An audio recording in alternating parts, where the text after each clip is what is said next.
There are few things as fun as sitting down for a long session of Destiny, but sadly, that isn't always possible. Sometimes work or school or life gets in the way.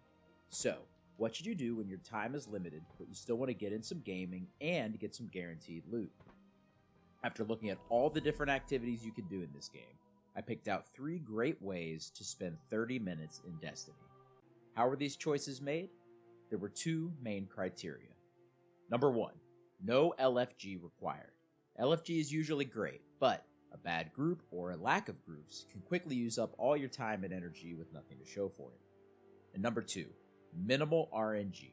This game is a looter shooter, so RNG is always part of the deal, but the goal here was to pick activities with a high chance of useful or unique rewards. The first recommendation is the Ascendant Challenge. If you haven't heard of this before, it is a short mission which takes place in the Dreaming City. Now, before you access this mission, go and talk to Petravenge, who's a character in that location who gives out bounties. You'll want to talk to her and pick up this bounty. It's called Ascendant Challenge. Now, the reason you want to pick this up is it's an additional drop that you get for free if you pick it up before completing the mission. Additionally, the bounty tells you where the mission is. Once you pick up the bounty, look at the flavor text and it will give you a clue about what part of the Dreaming City you should go to. If you aren't familiar with these yet, just Google it based off the text. I recommend 360 Game TV in particular, see link in the description. Once you go to the right location, you'll see this notification pop up in the bottom left of your screen. Once you've seen that notification, you'll use an item called Tincture of Queen's Foil and jump through the portal that appears after you do so. If you don't have these items in your inventory, they're available from any chest in the Dreaming City, including lost sectors and random patrol area chests. The exact mission rotates each week, but it involves a similar mix of jumping, avoiding invincible knights, and killing various blights and taken enemies. I also recommend the same site linked in the description for guides on how to complete each week's mission. Once you've finished it, you'll get a reward from the final chest and another reward from the bounty that you picked up earlier. That's 2 drops from the Dreaming City in as little as 5 minutes. Those drops will be weapons and armor unique to the Dreaming City. Now, this mission is available once per character per week. Once you have a decent feel for the mission, you can easily run through all 3 of your characters in 30 minutes, resulting in half a dozen pieces of gear. The second recommendation is Corrupted Expunge Tartarus. Not the catchiest name, sure, but a name you'll want to learn if you're not familiar with it already. It is a short mission available from the map on Europa. Now, you must have progressed in the Season of the Splicer story to a certain point to unlock this mission. You'll know you haven't gotten there yet if you don't see the mission at this location on your map. This time, the secondary item you need to take advantage of this are called Corrupted Key Codes. Now, don't worry about trying to find these. They will drop like candy from literally everything until you have the maximum of 5 in your inventory. These are the keys that unlock the chests at the end of this mission.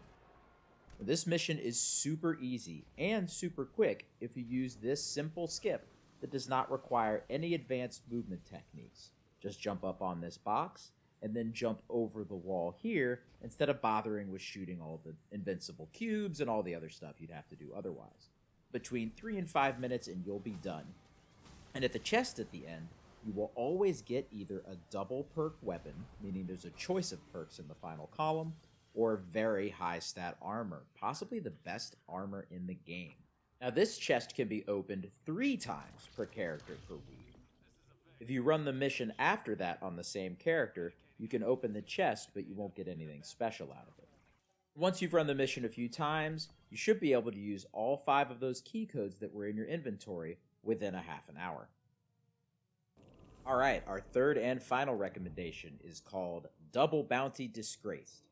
Now, Disgraced you're probably familiar with as a strike that happens in the Cosmodrome. What do I mean by double bounty?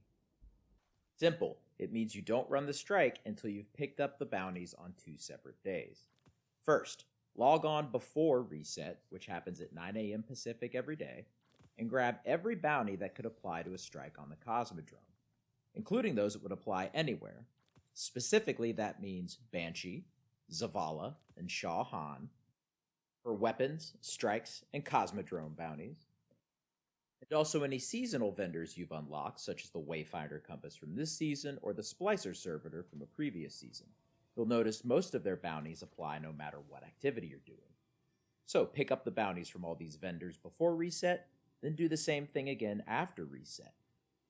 Occasionally the bounties will repeat, but more often than not, you'll get double the rewards for the same amount of effort. And remember, unless you really love loading screens, please use the app to pick up these bounties. Now, once you've done this, go ahead and load up the Disgraced from the map and run it using the weapons that match the bounties you've picked up. So, why the Disgraced specifically? A bunch of reasons. There's a ton of enemies. There's no need to compete for kills with your fire team. There's plenty of bad guys for everyone to shoot. Also, it goes by quickly, 10 minutes max with even a halfway decent team. And speedrunners can't skip everything and pull you forward, preventing you from completing your bounties. Lastly, Shah Han, despite looking goofy, offers more and better bounties than any other destination. And while you won't get interesting guns or armor from this, you'll get a ton of planetary materials, experience, enhancement cores, strange coins, key codes, and a decent chance at exotics as well because you're killing that many things during the strike. Additionally, it's a good way to bounty stack for Witch Queen if you're interested in doing that.